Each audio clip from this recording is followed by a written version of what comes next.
Hi, welcome and welcome back. I hope you're doing well. If you're new here, my name's Lesley. I'm a Master Certified Health Coach, Certified Trauma Support Specialist, and you may already know this, but I have a lifetime of experience with narcissistic abuse. On this channel, I help you heal holistically from narcissistic abuse using holistic health, trauma support, and boundaries. Like, comment, share, and subscribe if you'd like. Are you longing to take legal action against the narcissist? Here are 3 things that you might want to consider.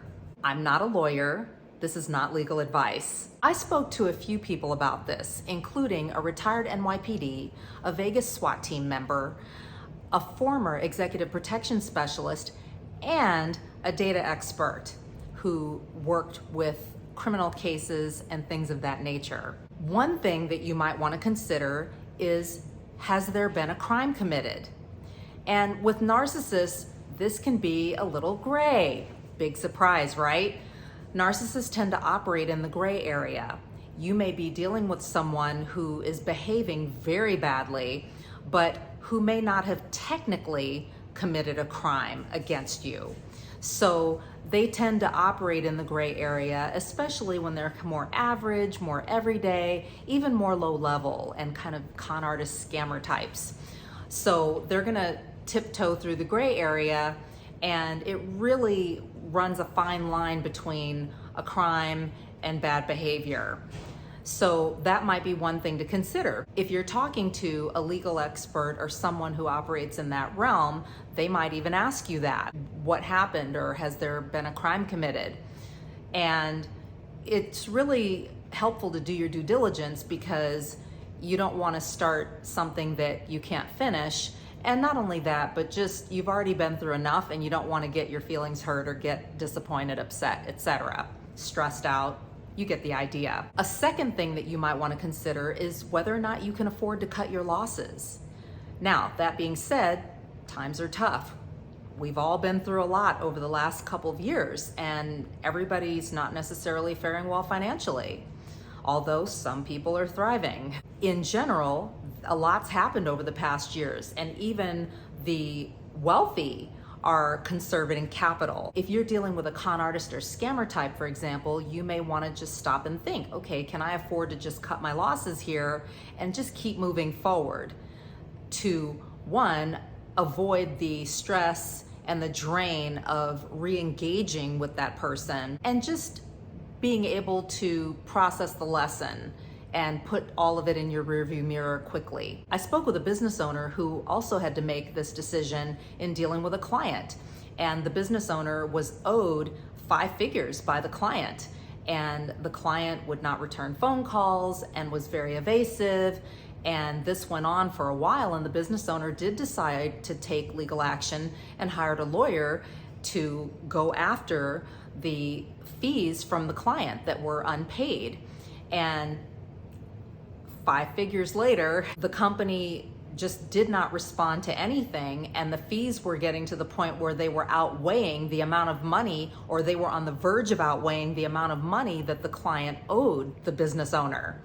So ultimately, the business owner withdrew the pursuit of legal action and instead just decided to push forward, secure more clients and business, and went on to do even bigger and better things and put that client in their rearview mirror.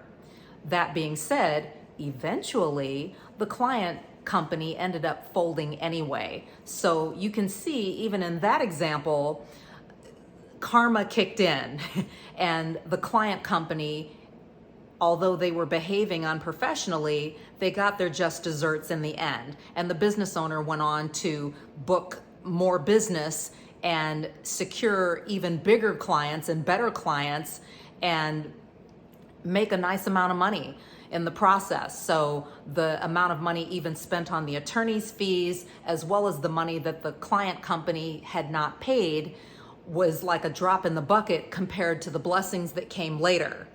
Hopefully that encourages you. A third thing that you might want to consider is it worth it? Is it worth it for you to take legal action against the narcissist. In some cases, there may not be anything to be gained by taking action. If the narcissist is broke, penniless, homeless, doesn't really have anything to offer or any way of compensating you or paying you back for damages done or monies that were taken, a lot of times all of that has been squandered, and the narcissist has gone into hiding or run away or moved on to another target. And so in making a decision to try to pursue legal action, you may be in fact throwing good money after bad, in which case it's not really a good use of your funding. Narcissists in relationships of all kinds can be liabilities. The quicker that you can put them in your rearview mirror, the better.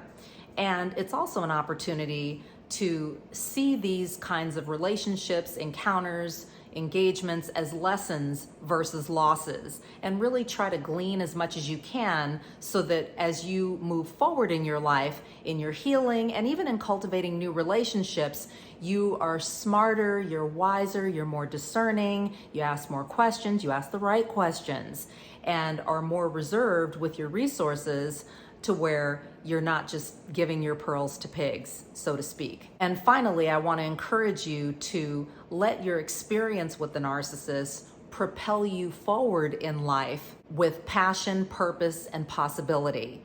And to me, that is a far better use of your time, attention, energy, money, and other resources than staying stuck trying to pin down someone who does not want to be found and does not want you to remember what's happened, or who wants you to forget quickly what's happened, and who really is failing in a lot of ways and fumbling in a lot of ways in life that a lot of times they can't really recover from. Have you longed to take legal action against the narcissist in your life? What did you do? What was the outcome? Comment below and share. It may help someone else. You're not alone and you're not crazy. Know who you're dealing with, know who you are. Take care, and I'll talk to you soon. Bye-bye.